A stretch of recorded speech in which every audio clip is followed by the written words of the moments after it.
Assalamualaikum warahmatullahi wabarakatuh.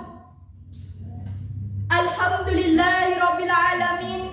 Wassalatu wassalamu ala asrafil anbiya'i wal mursalin wa ala alihi wa sahbihi ajmain. Amma ba'du.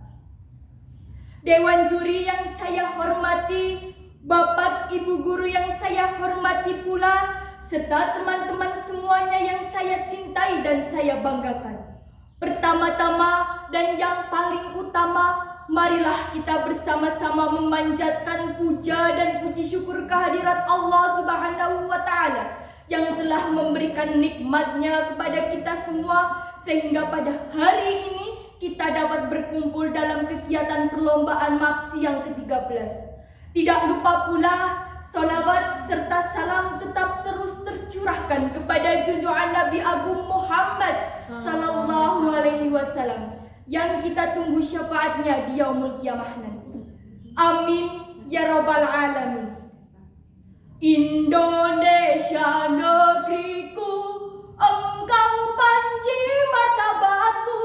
Siapa datang mengancam bukan binasa di bawah dulimu.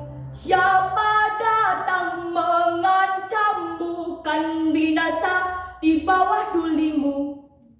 Dari lagu yang saya kumandangkan tadi, saya yakin bahwa ketika kita menyanyikan ataupun hanya sekedarkan mendengarkan lagu tersebut, hati kita akan bergetar, bergejolak, berapi-api ingin tetap terus mencintai dan mempertahankan negeri ini.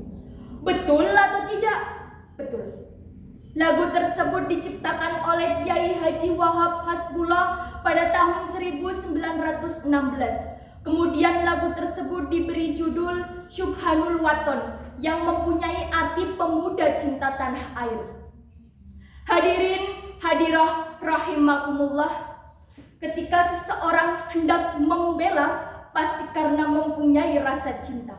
Sama seperti bela negara, ketika seseorang hendak membela negaranya, pasti karena didasari dengan rasa cinta terhadap tanah air.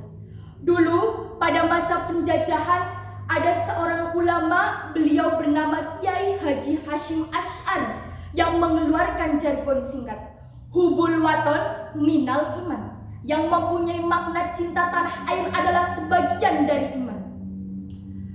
Lalu jika beliau tidak mengeluarkan jargon tersebut, apa yang akan terjadi?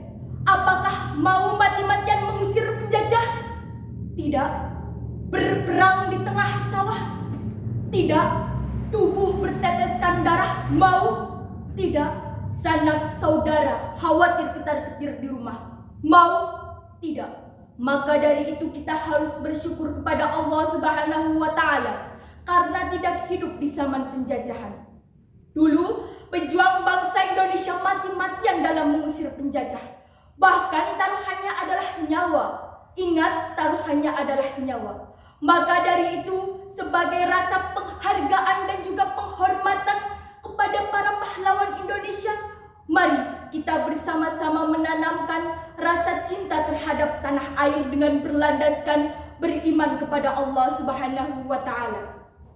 Hadirin hadirah rahimakumullah. Dulu Nabi Muhammad SAW pernah hijrah dari kota Mekah ke kota Yasrib. Kemudian beliau bertemu dengan sekelompok masyarakat. Orang yang beragama Islam pendatang disebut kaum muhajirin, sedangkan orang yang beragama Islam pribumi disebut kaum Ansor.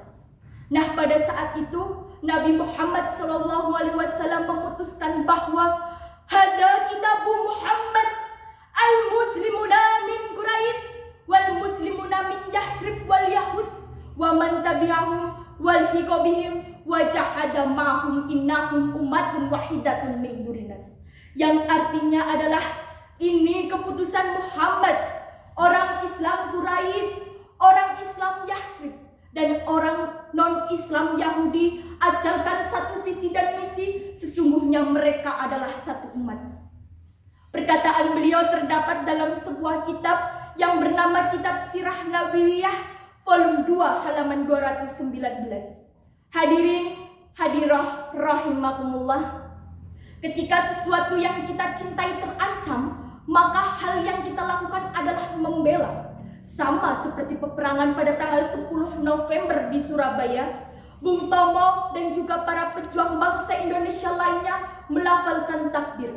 Allahu Akbar, Allahu Akbar, Allahu Akbar, dengan sekencang mungkin untuk memompa semangat. Apa yang dilakukan oleh Bung Tomo dan juga para pejuang bangsa Indonesia lainnya sudah sesuai dengan apa yang diajarkan oleh Allah Subhanahu wa Ta'ala. Lalu, bagaimana cara kita membela negara sedangkan kondisi saat ini sudah tidak ada peperangan secara fisik? Gampang, kita sebagai pelajar hanya perlu disiplin dalam belajar, disiplin dalam beribadah, dan disiplin dalam melestarikan alam.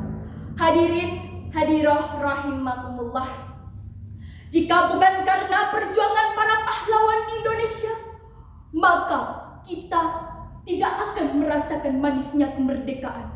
Jika bukan karena keberanian para pahlawan Indonesia, maka kita akan merasakan pahitnya penjajahan. Karena kita tidak bisa berjabat tangan langsung dengan para pahlawan Indonesia, maka hanya doa yang mampu menyapanya. Untuk itu, kepada para pahlawan Indonesia, Al-Fatihah.